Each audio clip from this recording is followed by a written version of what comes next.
ಅಯ್ಯೋ ನಿಲ್ಸಿಬಿಟ್ನಲ್ಲ. ಇಲ್ವಾ ಕೇಳಲ್ವಾ? ನೋಡಿತ್ತು ಬರ್ತಾ ಇದ್ದೀನಿ.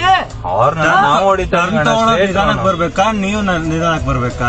ಆರಾಮಾಗಿ ನಾನು ಬರ್ತಾ ಇದ್ದೀನಿ. ಆಯ್ತಾಯ್ತು ಹೋಗಿ ಅಣ್ಣ, ಹೋಗಿ ಸಾರಿ ಹೋಗಿ ಸಾರಿ ಅಣ್ಣ ಹೋಗಿ. ನನ್ನ ಮಗನೇ ಟ್ವಿಟರ್ಗ ಪೊಲೀಸ್ ಕರೆಸ್ತೀವಿ ಹೋಗಲೇ. ಏನ್ ಅಫಿಷಿಯಲ್ ಅನ್ಕೊಂಡ್ರೆ ಇಂಡಿಯಾ ಮೊಮ್ಮ ಪೆತ್ನರ್ ಆಯ್ತಣ್ಣ ಸಾರಿ ಹೋಗಿ. ನಿಮ್ಮ ಹತ್ರ ದುಡ್ಡಿದೆ ತಿಕ್ಕ ಹೊಡಿಯಕ್ಕೆ ಹೇಳಿದ್ರು ಲೇಡೀಸ್ ಇದಾರೆ ಅಂತ ಮರ್ಯಾದೆ ಕೊಡ್ತೀನಿ. Okay flash start. ಓಕೆ ಅಣ್ಣ ಹೋಗು.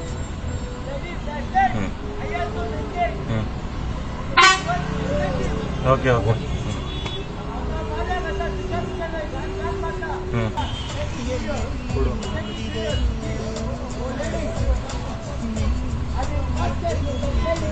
ಏಯ್ ಇಳಿಸಿ ಕೆಳಗೆ.